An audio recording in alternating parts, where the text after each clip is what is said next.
Good morning students. Today we start 5th chapter money functions and money supply. Money ਦੇ ਕੰਮ ਕੀ ਨੇ ਔਰ money ਦੀ supply ਕਿੱਦਾਂ ਹੁੰਦੀ ਹੈ। ਚੈਪਟਰ ਦੇ ਵਿੱਚ ਆਪਾਂ ਇਹ ਸਟੱਡੀ ਕਰਨਾ, ਠੀਕ ਹੈ। First introduction, money is defined as a thing that is commonly accepted as a medium of exchange. ਕਹਿੰਦਾ ਮਨੀ ਇੱਕ ਇੱਦਾਂ ਦੀ ਚੀਜ਼ ਹੈ ਜਿਹਨੂੰ ਕਿ ਅਸੀਂ ਆਮ ਤੌਰ 'ਤੇ ਇਸ ਤਰੀਕੇ ਨਾਲ ਸਵੀਕਾਰ ਕਰਦੇ ਹਾਂ ਤਾਂ ਕਿ ਅਸੀਂ ਐਕਸਚੇਂਜ ਕਰ ਸਕੀਏ, ਕਿਸੇ ਚੀਜ਼ ਨੂੰ ਆਪਣੀ ਬਣਾ ਸਕੀਏ, ਖਰੀਦ ਸਕੀਏ, ਠੀਕ ਹੈ।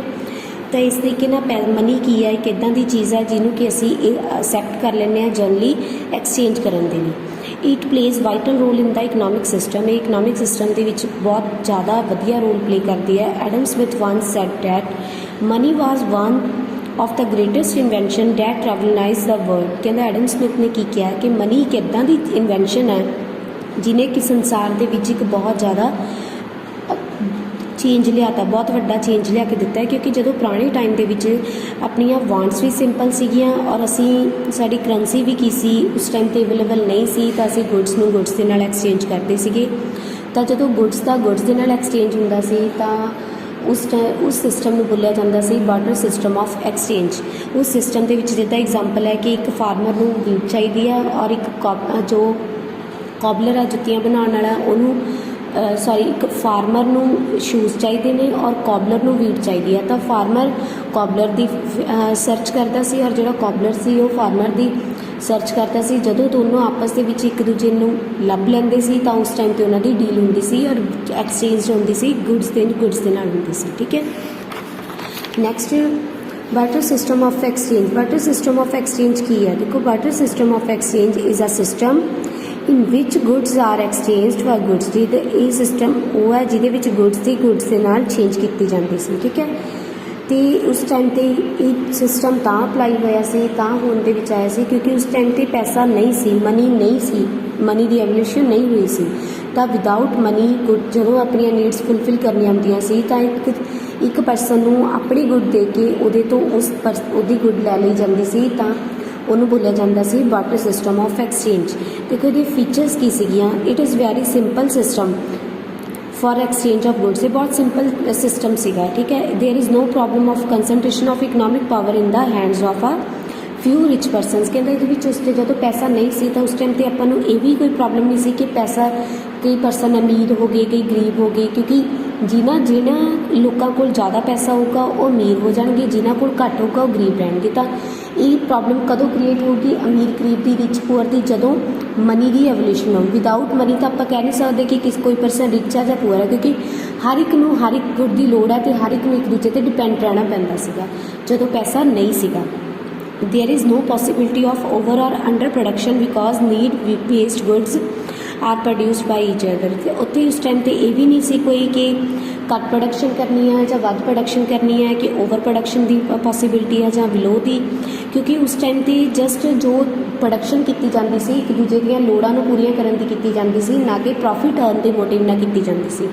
ਓਨਲੀ ਵੈਲਫੇਅਰ ਮੋਟਿਵ ਜਾਂ ਕਹਿ ਲਓ ਵੀ ਇੱਕ ਦੂਜੇ ਦੀਆਂ ਨੀਡਸ ਨੂੰ ਓਨਲੀ ਫੁਲਫਿਲ ਕਰਨ ਤੱਕ ਆਪਣੀ ਥਿੰਕਿੰਗ ਸੀਗੀ, ਉੱਥੇ ਹੀ ਸਟੈਂਡ ਸੀਗੀ, ਉੱਥੇ ਹੀ ਸਟੇਬਲ ਸੀ। ਅਸੀਂ ਅੱਗੇ ਪ੍ਰੋਫਿਟ ਅਰਨਿੰਗ ਬਾਰੇ ਨਹੀਂ ਸੋਚਦੇ ਸੀ। It shows relative prices. ਉਸ ਟਾਈਮ 'ਤੇ ਜੋ ਪ੍ਰਾਈਸਿਸ ਸੀ ਉਹ ਵੀ ਕੀ ਸੀਗੀਆਂ? ਰਿਲੇਟਿਵਸ, ਕਿਉਂਕਿ ਆਪਾਂ ਨੂੰ ਗੁੱਡ ਦੀ ਪ੍ਰਾਈਸ ਹੀ ਨਹੀਂ ਪਤਾ ਹੁੰਦੀ ਸੀ। ਜਦੋਂ ਆਪਾਂ ਨੂੰ ਪ੍ਰਾਈਸ ਹੀ ਨਹੀਂ ਪਤਾ ਹੋਊਗੀ ਕਿਸੇ ਚੀਜ਼ ਦੀ, ਕਹਿ ਲਓ ਵੀ ਆਪਾਂ ਨੂੰ ਕੀਮਤ ਪਤਾ ਹੀ ਨਹੀਂ ਹੈਗੀ, ਤਾਂ ਜਸਟ ਅਸੀਂ ਪ੍ਰੋਡਕਸ਼ਨ ਦੇ ਅਕੋਰਡਿੰਗ ਅਸੀਂ ਉਹ ਗੁੱਡਸ ਨੂੰ ਐਕਸਚੇਂਜ ਕਰ ਲੈਂਦੇ ਸੀ ਕਿ ਤੁਸੀਂ ਮੈਨੂੰ ਇੰਨੇ ਸ਼ੂਜ਼ ਦੇ ਪੇਅਰ ਦੇ ਦਿਓ ਅਤੇ ਮੈਂ ਤੁਹਾਨੂੰ ਇੰਨੇ ਕੇਜੀ ਵੀਟ ਦੇ ਦੂੰ, ਠੀਕ ਹੈ। ਤਾਂ ਮੀਨਸ ਇੱਕ ਐਸਟੀਮੇਸ਼ਨ, ਇੱਕ ਪ੍ਰੋਡਿਕਸ਼ਨ ਹੁੰਦੀ ਸੀ, ਇੱਕ ਅਨੁਮਾਨ ਲਗਾਇਆ ਜਾਂਦਾ ਸੀ ਜਿਹਦੇ 'ਤੇ ਇਹ ਐਕਸਚੇਂਜ ਡਿਪੈਂਡ ਕਰਦੇ ਸੀ। ਅੱਗੇ it is most convenient method for international trade.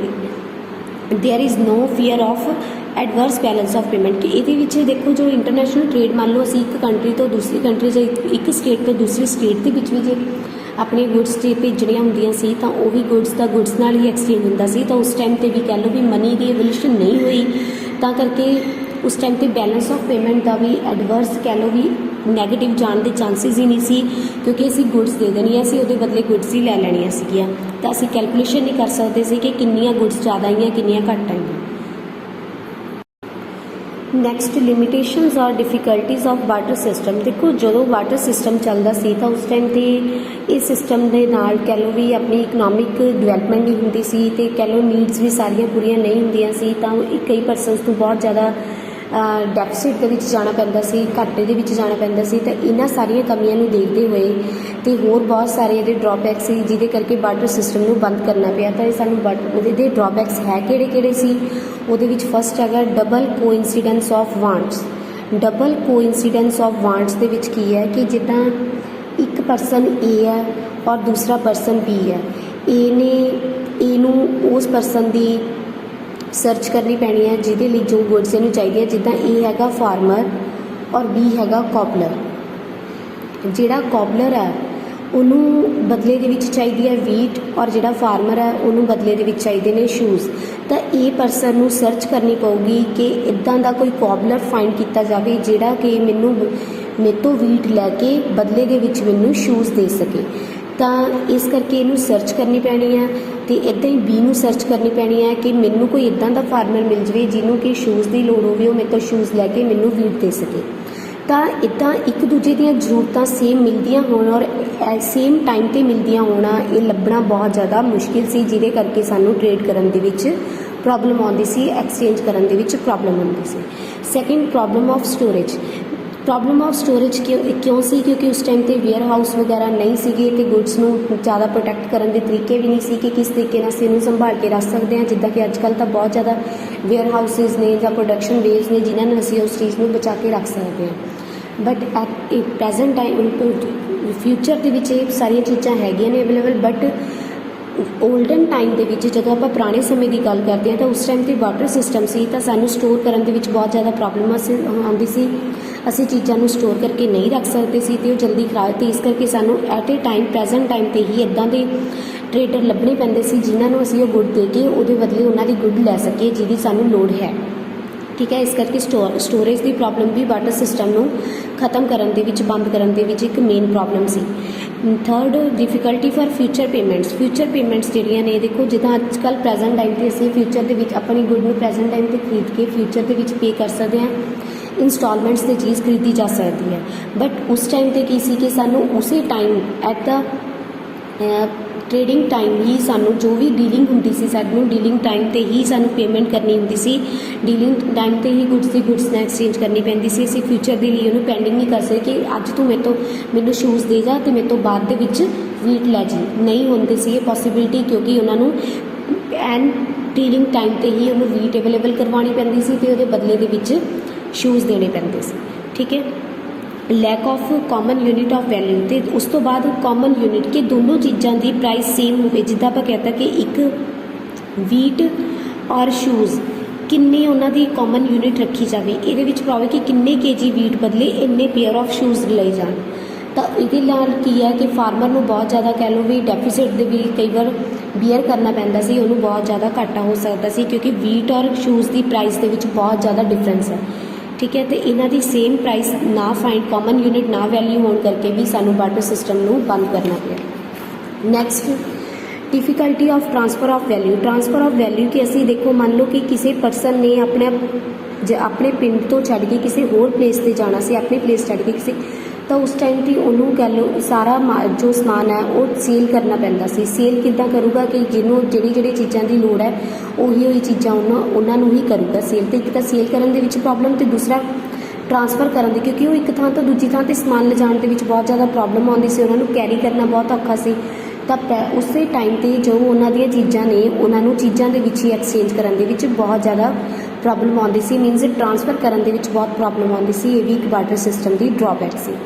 Next trading caste of barter system. ਮੰਨ ਲਓ ਕਿ ਬਾਰਟਰ ਸਿਸਟਮ ਦੇ ਵਿੱਚ ਜਦੋਂ ਟ੍ਰੇਡ ਕਰਨਾ ਹੁੰਦਾ ਸੀ ਤਾਂ ਮੰਨ ਲਓ ਆਪਣੇ ਵਿਲੇਜ ਦੇ ਵਿੱਚ ਜਾਂ ਆਪਣੇ ਜਿੱਥੇ ਅਸੀਂ ਰਹਿੰਦੇ ਹਾਂ ਉੱਥੇ ਸਾਨੂੰ ਉਹ ਪਰਸਨ ਨਹੀਂ ਮਿਲਿਆ ਜਿਹਦੇ ਨਾਲ ਅਸੀਂ ਡੀਲਿੰਗ ਕਰਨੀ ਹੈ, ਤਾਂ ਸਾਨੂੰ ਕਿਸੇ ਹੋਰ ਸਟੇਟ ਦੇ ਵਿੱਚ ਜਾਂ ਹੋਰ ਵਿਲੇਜ ਵਿੱਚ ਜਾਣਾ ਪਊ। ਨੈਕਸਟ ਉੱਥੇ ਵੀ ਨਾ ਮਿਲਿਆ ਤਾਂ ਅੱਗੇ ਉਹਦੀ ਸਰਚ ਕਰਨੀ ਪੈਂਦੀ ਸੀ, ਤਾਂ ਉਹਦੀ ਸਰਚ ਕਾਸਟ ਕਹਿ ਲਓ, ਟ੍ਰੇਡਿੰਗ ਕਾਸਟ ਬਹੁਤ ਜ਼ਿਆਦਾ ਸੀ, ਜਿਹਦੇ ਕਰਕੇ ਬਾਰਟਰ ਸਿਸਟਮ ਨੂੰ ਬੰਦ ਕਰਨਾ ਪਿਆ। Next difficulties of multilateral trade. ਦੇਖੋ ਬਾਈਲੇਟਰਲ ਟ੍ਰੇਡ ਕੀ ਹੁੰਦਾ ਹੈ? ਬਾਈਲੇਟਰਲ ਟ੍ਰੇਡ ਜਦੋਂ 2 ਪਰਸਨਸ ਦੇ ਬਿਟਵੀਨ ਹੋਊਗਾ, ਜਿਹੜਾ 2 ਪਰਸਨਸ ਦੇ ਬਿਟਵੀਨ ਹੈ ਉਹ ਹੁੰਦਾ ਬਾਈਲੇਟਰਲ। ਮਲਟੀਲੇਟਰਲ ਟ੍ਰੇਡ ਜਦੋਂ ਇੱਕ ਤੋਂ ਜ਼ਿਆਦਾ ਪਰਸਨਸ ਨਾਲ ਕੀਤਾ ਜਾਊਗਾ। ਤਾਂ ਜਦੋਂ ਬਾਰਟਰ ਸਿਸਟਮ ਸੀ ਤਾਂ ਉਸ ਟਾਈਮ 'ਤੇ ਬਾਈਲੇਟਰਲ ਟ੍ਰੇਡ ਹੀ ਪੋਸੀਬਲ ਹੋ ਸਕਿਆ ਸੀ, ਮਲਟੀਲੇਟਰਲ ਟ੍ਰੇਡ ਪੋਸੀਬਲ ਨਹੀਂ ਹੋ ਸਕਿਆ ਸੀ, ਜਿਹਦੇ ਕਰਕੇ ਇਹ ਬਾਰਟਰ ਸਿਸਟਮ ਨੂੰ ਬੰਦ ਕਰਨਾ ਪਿਆ। Next difficulties of taking rational decision, ਜੋ ਵਧੀਆ ਡਿਸੀਜ਼ਨ ਨੇ ਇੱਕ ਟ੍ਰੇਡਰ ਜੋ ਪ੍ਰੈਜ਼ੈਂਟ ਟਾਈਮ ਤੇ ਵਧੀਆ ਡਿਸੀਜ਼ਨ ਲੈ ਸਕਦਾ, ਉਹਦੇ ਵਿੱਚ ਵੀ ਪ੍ਰੋਬਲਮ, ਕਿਉਂਕਿ ਉਹਨੂੰ ਟ੍ਰਾਂਜੈਕਸ਼ਨ ਕਰਨ ਦੇ ਵਿੱਚ ਪ੍ਰੋਬਲਮ ਆਉਂਦੀ ਸੀ। ਉਹਨੂੰ ਇਹ ਨਹੀਂ ਪਤਾ ਲੱਗਦਾ ਸੀ ਕਿ ਮੈਂ ਕਿਹੜੇ ਪਰਸਨ ਨੂੰ ਕਿਹੜੀ ਚੀਜ਼ ਦੇ ਕੇ ਮੀਨਸ ਕਿੱਦਾਂ ਆਪਣੀ ਚੀਜ਼ ਦੇਵਾਂ ਤਾਂ ਕਿ ਉਸ ਤੋਂ ਵੱਧ ਚੀਜ਼ਾਂ ਲਈਆਂ ਜਾ ਸਕਣ ਅਤੇ ਮੈਨੂੰ ਪ੍ਰੋਫਿਟ ਅਰਨ ਹੋ ਸਕੇ, ਕਿਉਂਕਿ ਉਸ ਟਾਈਮ 'ਤੇ ਜਸਟ ਵੈਲਫੇਅਰ ਔਰ ਆਪਣੀ ਸੈਟਿਸਫੈਕਸ਼ਨ ਨੂੰ ਅਚੀਵ ਕਰਨ ਦੇ ਲਈ ਹੀ ਸੋਚਿਆ ਜਾਂਦਾ ਸੀ। ਇਹ ਨਹੀਂ ਸੋਚਿਆ ਜਾਂਦਾ ਸੀ ਕਿ ਸਾਨੂੰ ਪ੍ਰੋਫਿਟ ਹੋ ਸਕਦਾ, ਪ੍ਰੋਫਿਟ ਬਾਰੇ ਤਾਂ ਉਹ ਸੋਚਦੇ ਹੀ ਨਹੀਂ ਸੀ, ਜਿਹਦੇ ਕਰਕੇ ਉੱਥੇ ਹੀ ਖੜੇ ਸੀ ਅਤੇ ਬਾਰਟਰ ਸਿਸਟਮ ਦੀ ਇੱਕ ਡਰਾਬੈਕ ਸੀ। Next low level of economic development ਅਤੇ ਉਸ ਦੀ, ਕਿਉਂਕਿ ਜਦੋਂ ਦੇਖੋ ਇੱਕ ਜੋ ਟਰੇਡਰ ਨੇ ਉਹ ਆਪਣੇ ਪ੍ਰੋਫਿਟ ਅਰਨ ਬਾਰੇ ਸੋਚਣਗੇ ਹੀ ਨਹੀਂ ਤਾਂ ਉਸ ਟਾਈਮ 'ਤੇ ਇਕਨੋਮਿਕ ਡਿਵੈਲਪਮੈਂਟ ਹੋ ਹੀ ਨਹੀਂ ਸਕਦੀ, ਕਿਉਂਕਿ ਉਹਨਾਂ ਦੀ ਟ੍ਰਾਂਜੈਕਸ਼ਨਸ ਜਾਂ ਜੋ ਵੀ ਉਹ ਕਰਦੇ ਪਏ ਨੇ, ਡੀਲਿੰਗ ਕਰਦੇ ਪਏ ਨੇ, ਉਹ ਆਪਣੇ ਲੈਵਲ ਤੱਕ ਹੀ ਕਰਦੇ ਪਏ ਨੇ। ਉਹ ਅੱਗੇ ਸੋਚਦੇ ਹੀ ਨਹੀਂ ਪਏ ਕਿ ਅਸੀਂ ਇਹਨੂੰ ਅੱਗੇ ਹੋਰ ਕਿਸੇ ਨੂੰ ਦੇ ਕੇ ਆਪਣੇ ਪ੍ਰੋਫਿਟ ਨੂੰ ਅਰਨ ਕਰ ਸਕਦੇ ਹਾਂ ਅਤੇ ਜਾਂ ਹੋਰ ਕਿਸੇ ਦੀਆਂ ਨੀਡਸ ਵੀ ਪੂਰੀਆਂ ਹੋ ਸਕਦੀਆਂ ਨੇ ਜੇ ਅਸੀਂ ਟ੍ਰੇਡ ਨੂੰ ਜ਼ਿਆਦਾ ਵਧੀਆ ਤਰੀਕੇ ਨਾਲ ਕਰੀਏ। ਇਸ ਕਰਕੇ ਜੋ ਇਕਨੋਮਿਕ ਡਿਵੈਲਪਮੈਂਟ ਸੀ ਉਹ ਵੀ ਬਹੁਤ ਜ਼ਿਆਦਾ ਲੋ ਲੈਵਲ ਦੀ ਸੀ, ਕਹਿ ਲਓ ਇਕਨੋਮਿਕ ਡਿਵੈਲਪਮੈਂਟ ਨਹੀਂ ਹੁੰਦੀ ਪਈ ਸੀ।